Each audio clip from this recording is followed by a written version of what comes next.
Hello, welcome back to JJ's Bakehouse. Right, it's time for me to do these hot chocolate bombs that are going around everywhere. So they're massive craze, they look lovely. So I thought I'd better have a tutorial of this. So I've got here 200 grams of milk chocolate chips. So I'm going to go and put those in my microwave to melt. I've got a 900 watt microwave. I'm going to put that in for 30 seconds. That was a rather large crash upstairs.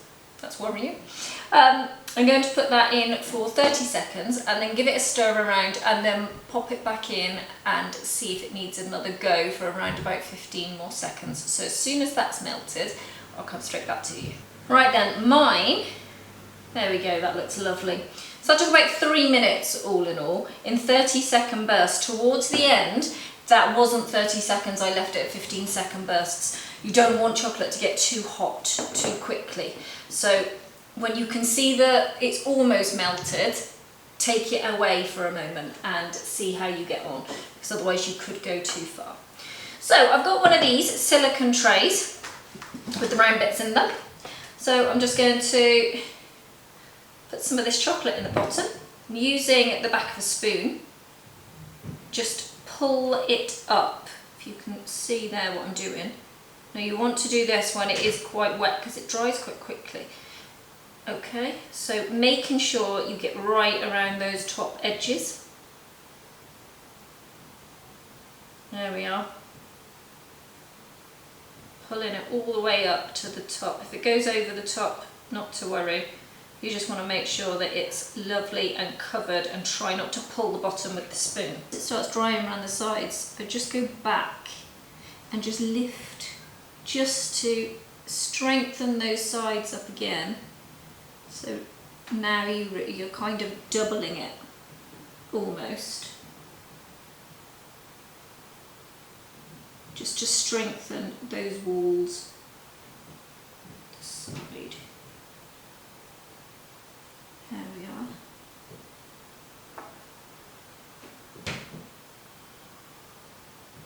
I know it seems quite boring. I actually find it quite relaxing.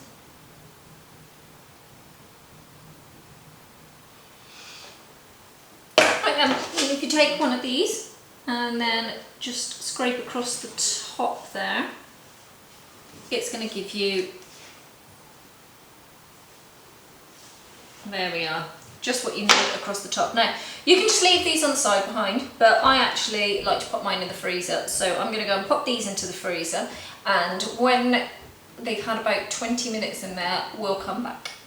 Okay, let's finish off these chocolate bombs. So I've taken mine out of the freezer quite a while ago, and we're just going to take these out.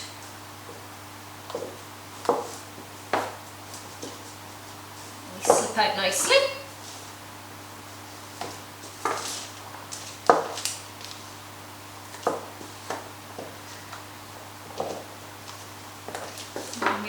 Finish with that. Okay, and then I've had a plate here which I put into the oven. So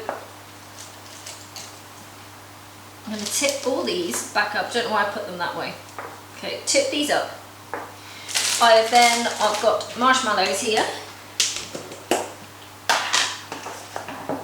Okay, and then I've got a tablespoon of hot chocolate. So I'm just going to go along and put tablespoon of hot chocolate into each one of these. Now this is all dependent on how strong people like their hot chocolate. Right, so I've only made 3 there because I've obviously got the tops as well. Then I'm going to take the marshmallow pieces and pop those in there. Oops. You want to pack them quite tight so that when it does open, it's a little bit of a reaction. It looks wow when they pop open, but you need to be able to get to those edges. So make sure that you kind of stuff it through in the middle more. Right. And then you need to have a towel, preferably a clean tea towel. I quite like the tea towel method. So I need to just grab one. I forgot one. One sec. I lied. I got blue roll. Right, So I've got some blue roll. I've got a plate that I've just taken out of the oven.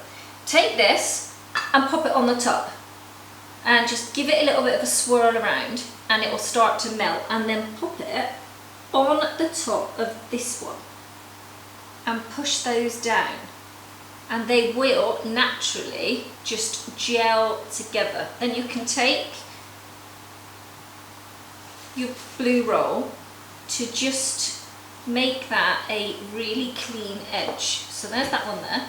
I'm going to do the same again. So pop that on. Good swirl around. And then again, line it up on this one. Oops, which I didn't do. My marshmallows are falling out. There we go. Push those together nicely. Take your roll, move it all the way around. There we go. Again, that one's all stuck nicely. Now if you want, you can put all of this, if you want a double seam. Now I don't want the seam to be like completely, because I like it when it pops open. These are together and I'm happy with that, but you can put this one on first and then fill it and then the other one, and the two will just bind together like glue more so. So let me show you what I mean. Hang on one second, let me get this. Alright, I've got a clean tub here. So you can do it that way, or you can do it this way. So pop that one on. This plate stays warm for quite a while. So pop the one down and turn it, and then put all of this into there, like that. And then put this one on and give that one a swirl around, and then marry the two up. There we go. And then once they bind together, see that one's got an exact seam the whole way round. So it's really dependent on which way you want to do it. So if you want an exact seam with no space at all, do both. Okay? So there we go. So they're filled there for the moment. And you can leave them exactly like this. You can paint them, you can colour them. That one's falling around because it's off balance. So there we go, that's better. So you can do whatever you like. You can drizzle a bit of chocolate over, you can drizzle some white chocolate over the top.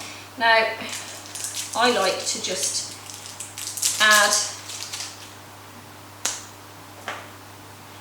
a little bit of, right, break this.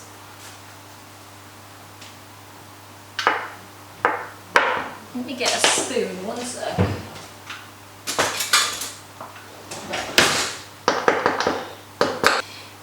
It's going to be fine. Also on the inside, I've only put hot chocolate in, but instead you can add some, as I said earlier, some ginger, some nutmeg. You can add whatever you like in there. Okay, so that's crumpled down to the way I want it to be. Just quite fine. Right. So the chocolate, I've melted some chocolate in the microwave, and I'm going to make a small hole in the bottom. So on your plate, just make sure it's drizzleable, which that is. And then stay on your parchment paper and just from side to side, go across the top. Now you can keep it one way or you can go both. Here we go. And this one here. Lovely. So there's that. And then I've got some of this here. I'm just going to sprinkle across the top. That honeycomb just gives it a little bit of colour across the top there. I'm going to get the smaller pieces. There we are. Lovely. You can really tell that's honeycomb as well. So there's that one done. And then I've got some sprinkles on the side there if you wanted to add some sprinkles to the top as well. So do it whilst it's wet so that it all sticks. There we go. And then we've got some snowflakes across the top there, which is quite nice. And then we've also got a plain one just there. I have got some unicorn pieces there. So just to show you a few different ways that you can get those done. So there we are. That is your hot chocolate bombs. So as you know, you just put them into boiling water. So we'll try that in just a second. I'm going to go, not boiling water, boiling milk. Sorry, it's been a long day. So I'm just going to go off and heat some milk now so that we can try one of these. So bear with me. And then we're going to put the hot water across the top. Water, I keep saying water, hot milk. There we go. So if you put it in the one area there, it makes it weak. And the heat will make it collapse. There we go. And there we are. Your spoon and just give it a stir up there. All the hot chocolate comes out and everything has melted, and there we have gorgeous hot chocolate. So I hope you've enjoyed this tutorial, and I hope you enjoy your hot chocolate bombs, and I'll see you soon. Take care.